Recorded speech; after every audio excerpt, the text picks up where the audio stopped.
Hey there, Griff Hamlin here from Blues Guitar Unleashed. Welcome to this second in my series of 5 videos with classic rock licks by the box. So yesterday's video, we had a lick from box 1. Today, of course, a lick from box 2. Probably noticed we're using the same jam track, but we're just using a different lick in a different place. And again, this is kind of to celebrate my new 50 Classic Rock Licks by the Box course, but these licks are an extra. Same general style, same general feel, just a little bit something extra. So again, let's make sure that we're all talking about the same thing. Box 2. Now, since box 1 in the key of A minor started on A, the next note in the scale is C, which means we're going to start on C for box 2 at the 8th fret. 8, 10, 7, 10, 7, 10, 7, 9, 8, 10, 8, 10. Now you're going to notice that I kind of shuffle my fingers around.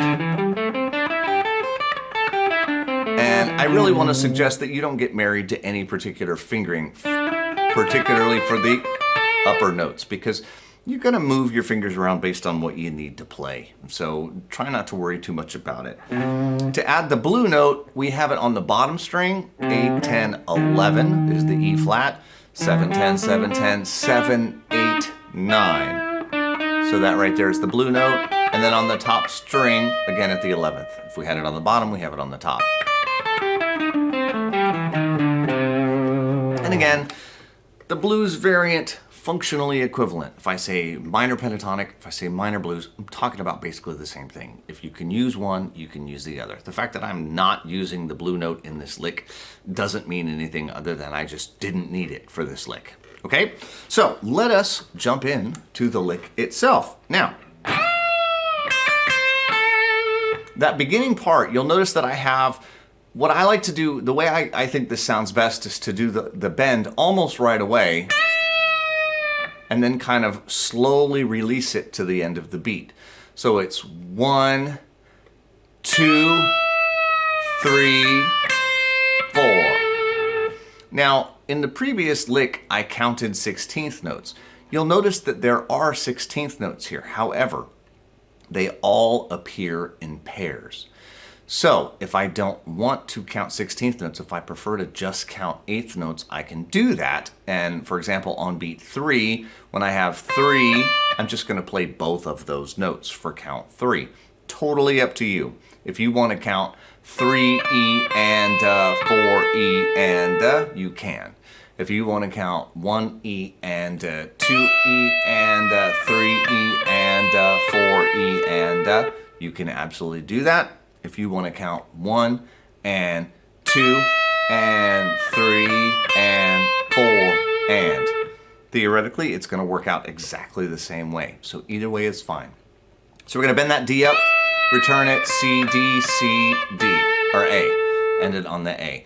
That's it. Okay, the first part's pretty straightforward. 1 and 2 and 3 and 4 and. This next part, we're actually going to kind of merge boxes 2 and 1 together. And obviously I try to keep the licks, you know, in one box, right? It's the box 1 lick, it's a box 2 lick, it's a box 3 lick. But there are certain moves that are just so common. We do them so often that to not include them just seems like a sin. So I'm not going to do that. I'm going to show you something here that we just do all the time. So I'm going to slide into the 9th fret. Now I'm still in box 2, okay? That's beat 1. Then I'm going to play the G and the A, that's the and.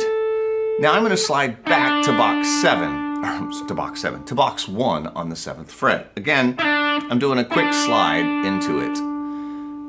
Theoretically, you could say I'm still in box 2, although obviously this is a note that is shared between box 2 and box 1.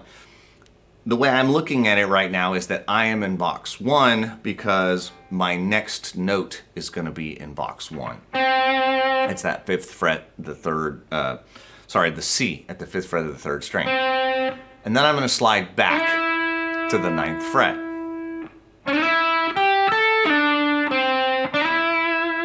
So I have 1 E and 2 E and 3. And when I get back to that E there at the 9th fret, to me, I'm solidly back in box 2 because no matter where I go from here, it's pretty much still in box 2.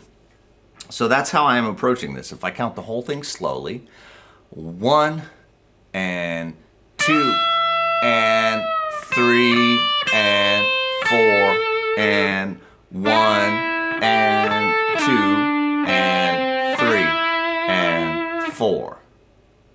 Again, I'll do it. This time I'll count out every 16th note. 1 E and 2 E and 3 E and 4 E and 1 E and 2 E and 3 E and 4 E and So as always, your first order of business is to get that much down. Again, I'm going to leave the tab. I'll leave a link nearby so that you can print that out if you want to, if you need to write in the count. Remember, even if you don't know how to read the music, you don't know how to read any of the notation, you don't know what a quarter note or an eighth note or a 16th or any of that stuff is, if you simply do what I do and say what I say, you will get it right. And the cool part is, if you count out loud when you do this, again, you'll improve that ear-hand connection, but also you'll start to learn how all this stuff works. I promise. Once you've done about 20 or 30 of these licks, you're not going to see anything that's really going to surprise you. You're going to get a really good handle on how to read this stuff. So don't worry about whether or not you can or not. You'll get the hang of it. All right, so you should be able to play this 1 E and 2 E and 3, right, at a fairly slow but nice, consistent tempo. Let's do like we did in the last video. Let's play it with the jam track. I'll play it once. I suggest you try to play it right along with me. Then I'm going to leave a couple of bars. You try and play it by yourself. I'll play it again. You play it. I'll play it. You play it. This is generally called trading. Typically with trading, we don't only trade with one lick. We trade with multiple licks. But today, we'll keep things simple. In the course, there are 10 licks in a section, so the trading section uses all 10 of those licks. That's really, really good for your ear. It's truly one of the best things you can do. It's also good here, though. Let's give it a shot. Here we go. 2, 3, 4, 1.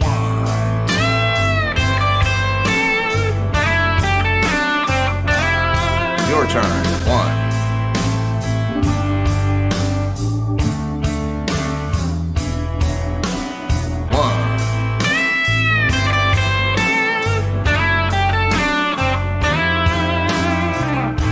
Your turn. One more time. 1.